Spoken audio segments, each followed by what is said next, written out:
Lake Tahoe, California. Most climbers passing 8,000 feet would feel the first effects of altitude-induced hypoxia, but the new Porsche 911 Carrera 4 GTS I'm driving doesn't even seem to notice. It's accelerating as if it were breathing at sea level. No lag in response, no huffing for air, just a seamless surge of furious speed. Then again, this 911 sports the automotive equivalent of an oxygen mask, forced induction turbocharging. There are two turbos, in fact, and on the GTS they're huge, with a 3mm larger turbine and a 4mm larger housing than the ones found in the 911 Carrera S. Also, boost pressure is up from 16 psi in the Carrera S to 18 in the GTS. With all that life-giving, speed-boosting O2 rammed down its throat, it's no wonder that even up here the 3.0-liter flat six feels as utterly unperturbed as Reinhold Messner loosening up on an indoor climbing wall. Snow carpets the nearby landscape but not the road as the smooth tarmac wriggles higher and higher, the GTS cutting from corner to corner, G-forces rolling from side to side and front to back as I work the steering wheel, brakes, throttle, and the fabulous 7-speed manual gearbox. Man! All GTS Cabriolet and Targa models get standard Porsche Active Suspension Management, PASM, but coupes both rear drive and all-wheel drive go a step further with PASM Sport, which lowers the ride height by 10mm for even more cat-like moves. Because it was equipped with the manual transmission, my test car also sported Porsche Torque Vectoring, PTV, and a mechanical rear differential lock, both of which improve traction when gunning out of turns. GTS models equipped with the 7-speed PDK dual-clutch gearbox get revised versions of both systems. Also on board, optional Porsche Dynamic Chassis Control, $3,160, which actively adjusts the suspension to minimize body roll. The PDCC system has been updated to handle the GTS's increased power. My tester also featured optional rear axle steering, $2,090, which above 50 miles per hour turns the rear wheels in the same direction as the fronts to reduce understeer and improve stability. At lower speeds, the system steers the rears in the opposite direction to shorten the turning circle.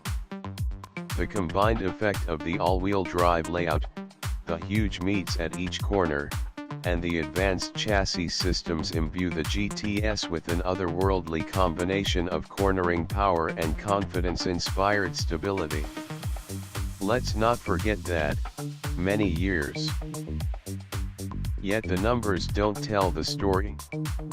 Yes, the 580 HP 911 Turbo S still reigns as the lineup's speed king, but in real-world driving the GTS feels anything but a second stringer. It's just so artfully balanced and capable. There's more power on tap, 450 HP, than you could ever realistically use, and the engine delivers it with a seamless, buttery crescendo that thrills without ever being the least bit jarring. Steering feel is exceptional, a mixture of road feel and cornering weight that ranks among the very best out there. As I mentioned previously, the 7-speed manual couldn't be smoother or more accurate. It slots right into gear with even a light touch. Oh, and the GTS stops great, too. This test car was equipped with the optional Porsche Carbon Composite Brakes, PCCB, and while they proved a little grabby when driving in town, out in the mountains they clamped down corner after corner with zero fade all day. Frankly, at $8,250, and knowing how good Porsche's standard binders are, the carbon ceramic sporter on overkill. but those big yellow calipers sure looked awesome inside the GTS's black rims. With the all-wheel drive Turbo S starting at $191,750, the Carrera 4 GTS comes across as. Importantly, the GTS boasts one of the nicest cabins I've ever experienced in a 911. The leather surfaces and Alcantara trim were nothing short of delicious, accented by stylish red stitching and a beauteous Alcantara 3-spoke wheel. New is a revised, and standard, navigation system that displays directional info over a moving Google Maps display, which is notable for its smoothly changing scenery. Helpfully, whenever a turn is coming up, the system automatically zooms the central display to highlight the turn while simultaneously and temporarily replacing the middle right dial on the driver's display, normally displaying engine info, with another close-up map view of the turn. Combined with the system's voice commands, the excellent displays make getting lost about as likely as being bitten by a great white band member. Finished off with an aggressive sport design front fascia, including a larger spoiler, and a rear wing that rises at a sharper angle than on the Carrera S, the new GTS comes across as the ultimate expression of every performance virtue and design element that's come to epitomize the 911. Honestly, I can't think of a single system or characteristic that comes up short. The new GTS really is a Porsche polished to perfection.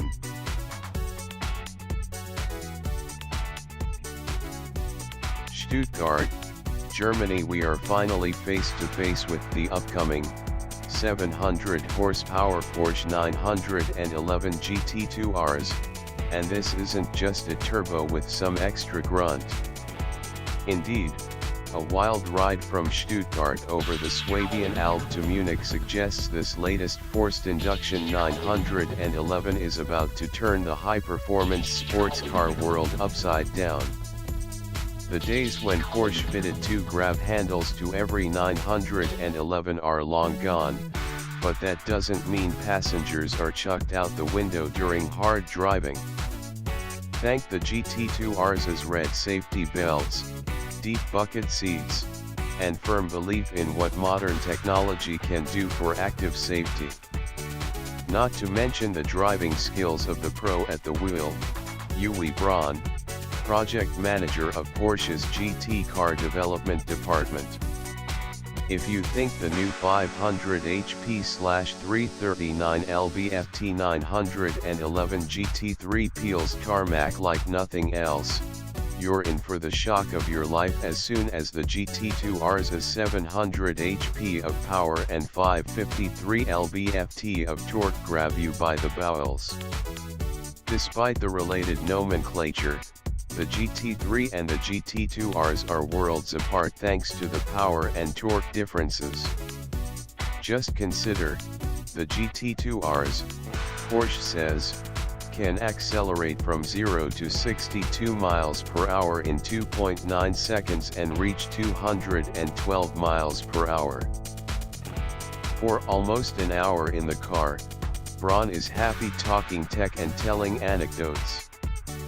But a couple of clicks on the downshift paddle, and the GT2 RS roars itself awake. Full throttle in second gear, wah wah wah up to 7,000 RPM, 200 RPM still to go to the limiter. Repeat the action in third, which produces a hard kick in the butt followed by an everlasting fast forward thrust. Then the car is into fourth very briefly before it finally runs out of increasingly narrow road. Now hard on the brakes, Braun holds them until the digital speedo reads a socially and legally acceptable 75 miles per hour. What in the world was that? Less than 9 seconds from 0 to 125 miles per hour? This is truly unreal stuff. BBPW 7743 is one of 18 prototypes.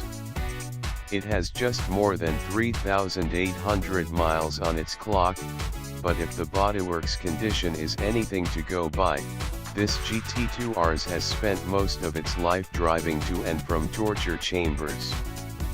As soon as Braun lowers his window, the partly camouflaged black hull fills with sounds that resemble an orchestra rehearsal gone terribly wrong.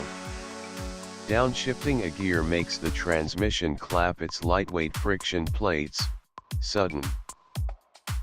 This Porsche can do a lot of things wannabe rivals fail to match.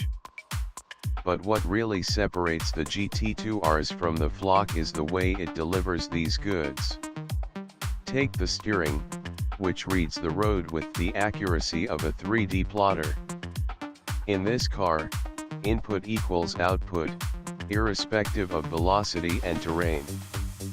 Entry speeds into corners are fast-forward viral videos, lateral grip exceeds all physical and mental thresholds gathered in the course of a long life at the wheel of fast cars. And just when you are absolutely certain the moment has come to pay the price for the driver's folly and for the insane 39/61% front-to-rear weight distribution, the rear-wheel steering interacts with a casual stabilizing gesture. The brakes combine acceleration that feels like you've crashed into a wall with tactile modularity and instant feedback. When Braun starts pushing his baby to what I figure must be the limit, the experience is all about trust and wonder. Trepidation recedes eventually, and my brain and muscles relax.